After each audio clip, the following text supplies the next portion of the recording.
Hello everyone, this is the Final Bosman, and on today's episode I'm getting in touch with my feminine side.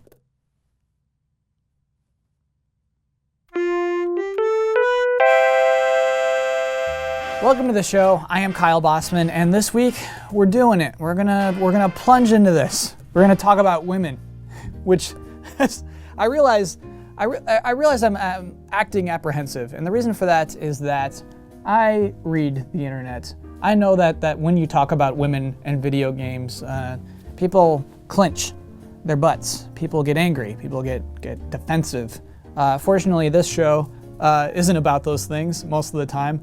And this whole story, it starts with an article that Wired published, which I should admit I only found because it was on NeoGAF. But it was entitled, "Nintendo's New Key to Creativity, More Women."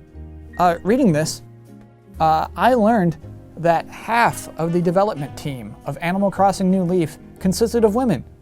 It's like half men, half women. That's crazy and unheard of at Nintendo EAD. They had never tried that before, and it was a smashing success. It worked, not only in making a good game, but in sales. And they had these figures that showed that after Animal Crossing came out, more women in the 19 to 24 demographic were buying 3DSs. Just explosion. Iwata said he was speechless. He's got a quote that I really like a lot. "You often hear today that because smartphones exist, there's no need for dedicated gaming machines. But this 19 to 24-year-old female demographic, they're the smartphone people, right? It's often said that female casual gamers don't need dedicated hardware, and yet here they are, reaffirming the value of these machines." Basically, Iwata said, oh my goodness, women do like video games if you make good video games for women. So let's see more of that. Today's list, 3 video games that could use more women on the team. Number 1, Mortal Kombat. I should make it clear at this point, all 3 games I'm talking about today, I like these 3 games. Just think, as I said, they could use some women on the team. Mortal Kombat, in particular, has probably the ugliest women I've seen in a video game. And ugly can be good. Man, I would love it if they were like ugly women in fighting games. That's what you'd want to be, just like an ugly woman. Just you want to, like, why aren't there ugly women in fighting games, or most video games, to be honest? No, but the Mortal Kombat ugly, it's a different kind of ugly. It's ugly like the person who made this character doesn't understand what a woman looks like. Just kind of piecing it to like, hi, I'm Falvin Bish. I'm the character designer and modeler for Mortal Kombat, mostly the women. The technique is simple. When you're building a woman, you need to worry about 2 things. Number 1, has to be skinny. And number 2, she needs giant tatas. And that's it. And that's it. Like that is how they make women. Oh yeah, skinny tatas. And I don't mean to say that you need a woman to make a good female 3D character model. I mean that it's crazy to me that there were over 100 people working on this game and not one says, hey everyone, I don't know if you noticed, but like all of the women in this game look like dudes. Like it could just, but like typically a woman's like shoulder length is the same as the length of her hips, and like ours are just, they all look like skinny men with tatas.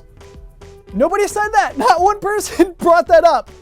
And I just feel like if that studio had consisted of half men and half women, like there'd be like a different culture in which maybe it would be okay to stand up and say, hey, our women look ridiculous, let's fix them. Instead, we got Injustice Gods Among Us. You look at Wonder Woman, she's just a skinny dude with tatas. She doesn't look like a woman. Woman's in her name, make her womanly, for heaven's sake. Number 2, Tomb Raider. Now, I realize it seems like every month we're checking in on Tomb Raider so I can make fun of how bland Lara Croft is. But I should reiterate, I do like that game. Any game with an interconnected world with no loading screens is going to be all right in my book. But Lara Croft, what a beanbag, right? And I realized she's very relevant this week in that she, I think, is created like too carefully. There's that infamous interview with Ron Rosenberg for Kotaku, I think with Jason Schreier. That's the one where he says, you'll want to protect Lara. And in which he says, basically, when a person is playing Tomb Raider, they don't think of themselves in the character, they think of themselves as Lara's little helper. They don't want to be Lara, they want to watch Lara go through this adventure. That's not what video games are about, come on. Weird side story. This is a weird thing.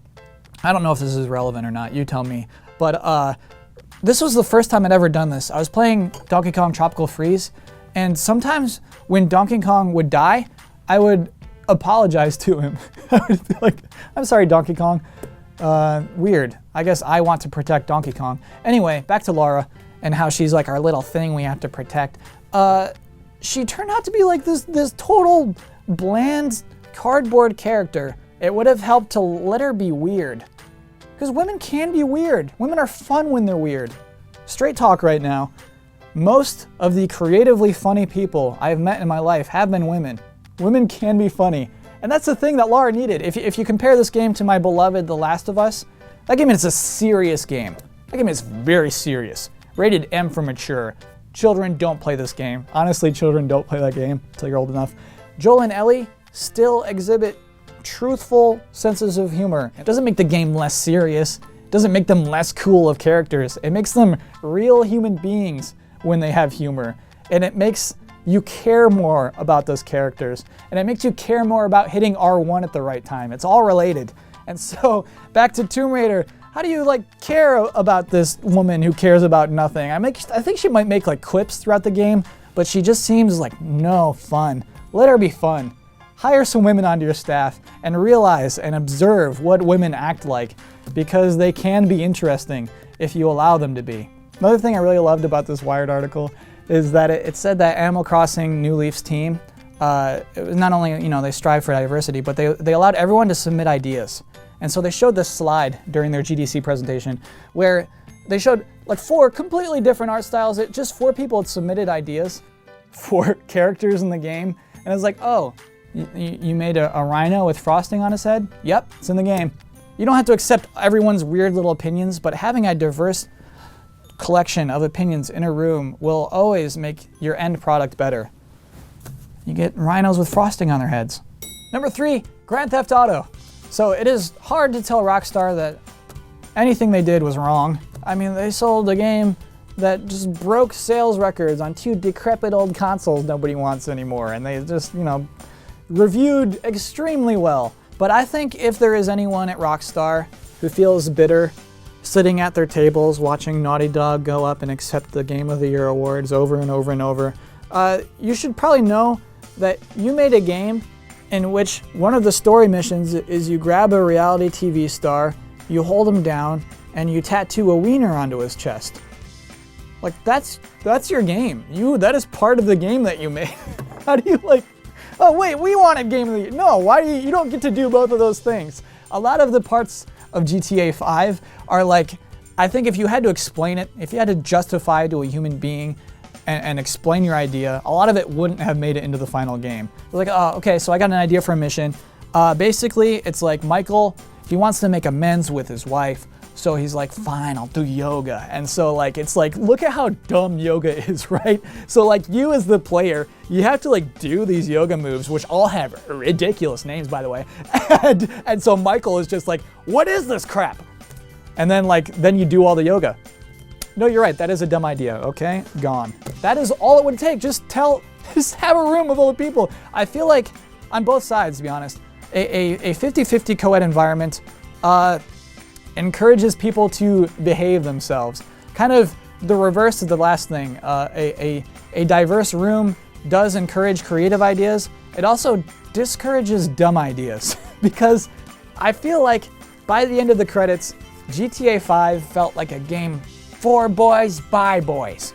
Felt like it was 3 cool dudes doing cool stuff, acting cool on cool adventures for 50 hours. And nothing was there to challenge your expectations, really. You just kind of coast to these cool adventures. I'm not one of the people who's oh, why are there no female lead characters in GTA 5? Because yes, most violent crimes are caused by dudes, fine. But also there is no depth. And I feel Rockstar, if you want to be the people who are taking that final walk to the stage at the DICE Awards or the British Academy Video Games Awards or the Game Developers Choice Awards, you gotta add some women to your team. Get some feminine energy in there. Congrats on the VGX though.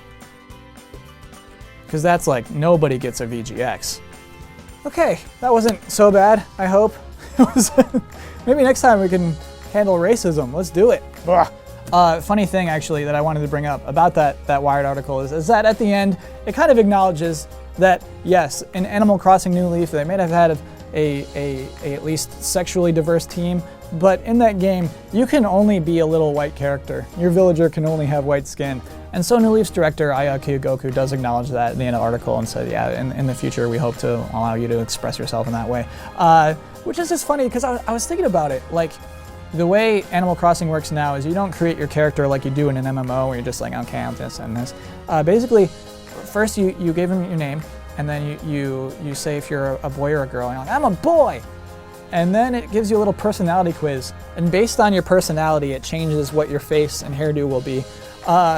And so, like, if you had to choose which race you are, it'd be like, what is your skin color? And you have to be like, oh my gosh, do I just say what my skin color is? Or it would be assigning you a race based on your personality, which is just a whole fun minefield. I assume that this talented, diverse team at Nintendo EAD who made New Leaf will find some creative and non-offensive way of choosing your skin color. And it's a fun, brave new world of video games. We're growing up. It's happening. We're becoming diverse. As I say in my white guy suit. Anyway, that is the episode for this week. If you're on Twitter, you can find me at Kyle Bosman. I will be back here next Wednesday. Hope to see you then. Thanks for watching. Yeah, so I had like an idea for a level. It's like you're Michael, right? And you have to infiltrate this company that's like Facebook. And so it's like you have to walk in and it's just a bunch of like Hollywood hipsters. So like you're walking upstairs and you find this total Hollywood D-bag who like can't use his computer. And like you have to like help him out. And it turns out he's just got like a bunch of pop-up windows. It's like here, and you as the player close all the pop-up windows. No, that's a dumb idea. You keep me quiet in a crowded room.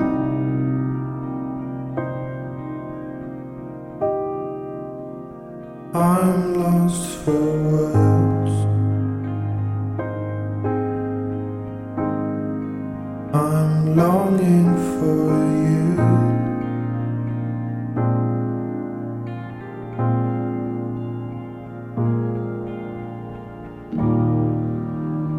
You keep me crowded in my quiet life.